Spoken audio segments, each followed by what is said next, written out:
এই দামি কিতাব থেকে আপনি জান্নাতীদেরকে তেলাওয়াত করে শোনান। বিশ্বনবীর সবচাইতে প্রিয় সূরা সূরা ইয়াসিন পড়া শুরু করবেন। ইয়াসিন বিশ্বনবীর একটা নাম, এই জন্য ছেলে হলে ইয়াসিন রাখবেন।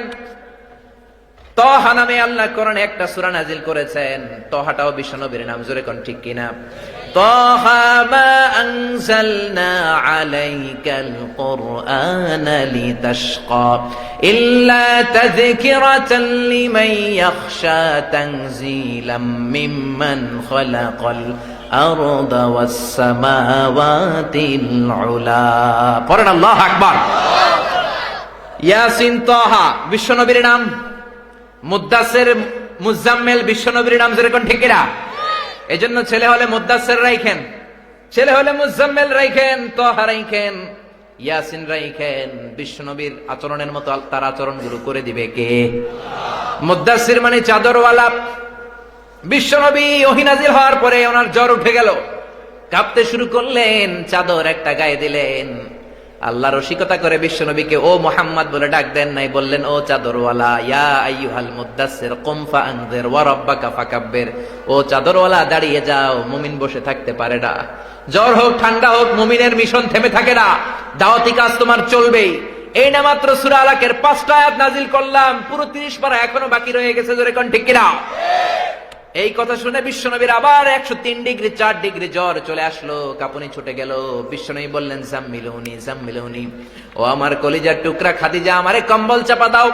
বিশ্বনবী আবার কম্বল চাপা দিলেন।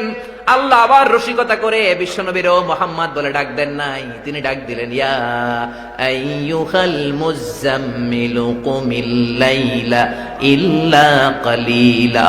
মুজাম্মিল মানে কম্বলওয়ালা, মানে কামলিওয়ালা। কামলিওয়ালা মানে কম্বলওয়ালা নবী, দাঁড়িয়ে যান। সুবহানাল্লাহ কবেন না? তহা নবীর নাম, ইয়াসিন নবীর নাম, মুদ্দাসসির নবীর নাম, মুজাম্মিল বিশ্ব নবীর নাম। জোরে বলেন ঠিক কিনা? আল্লাহ বলবেন নবী দাউদের কাছ থেকে জাবুর কিতাবের হিব্রু ভাষায়, ইব্রানি ভাষায় 150টা ছড়া গান শুনলাম।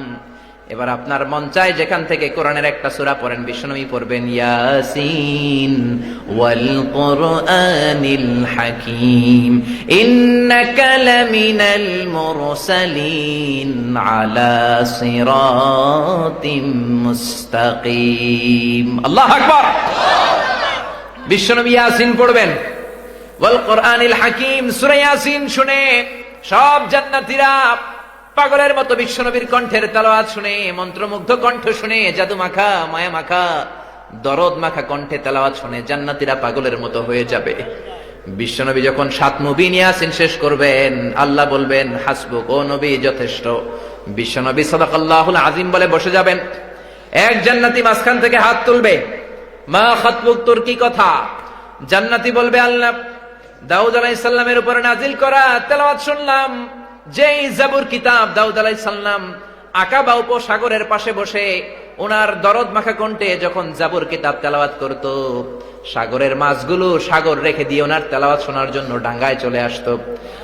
আকাশের পাখিগুলো নেমে যেত, জঙ্গলের পশুগুলো বের হতো।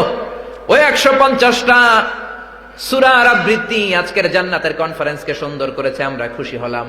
তারপরে আপনি আপনার পেয়ারা হাবিব বিশ্বনবীরে ডাক দিলেন।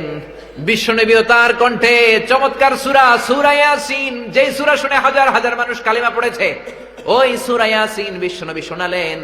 আমরাও বিশ্বনবীর কণ্ঠে তেলাওয়াত শুনে আমরা মুগ্ধ হলাম। আপনার কাছে আমার ফরিয়াদ, আমার তলব, আমার দরখাস্ত, এই কোরআন বিশ্বনবী পড়েছে, কিন্তু কোরআনের রচয়িতা তো বিশ্বনবী নয়, কোরআনের লেখক বিশ্বনবী নয়, কোরআনের লেখক হলেন আপনি আল্লাহ। আমরা কোরআনের লেখকের কণ্ঠে, রচয়িতার কণ্ঠে আজকের কনফারেন্সে কোরআন তেলাওয়াত শুনতে চাই। আল্লাহ বলবেন বস, ওয়ালাকুম মা তাশতাহি আনফুসুকুম ওয়ালাকুম মা তাদউন নুজুলাম মিন গফুরির রহিম। ও জান্নাতীরা, আমি ঘোষণা দিয়েছি জান্নাতে যাওয়ার পরে তোমরা যা চাইবা তাই দিবা। তোমরা চাইবা আর আমি না করব, এমনটা হবে? হবে? তুমি চেয়েছো, না করার তো সুযোগ নাই। আপনি যাই চাইবেন তাই দিয়ে দিবে কে? তুমি চাইলা আমার কণ্ঠে তেলাওয়াত, ও জান্নাতি বসে যাও। রব্বুল আলামিন গোটা জান্নাতবাসীদেরকে আনন্দের সাগরে ভাসিয়ে দেওয়ার জন্য তেলাওয়াত শুরু করবেন। এই সূরাটা কোন? সুবহানাল্লাহ। সূরা আর রহমান। কোন সূরা? জোরে বলেন কোন?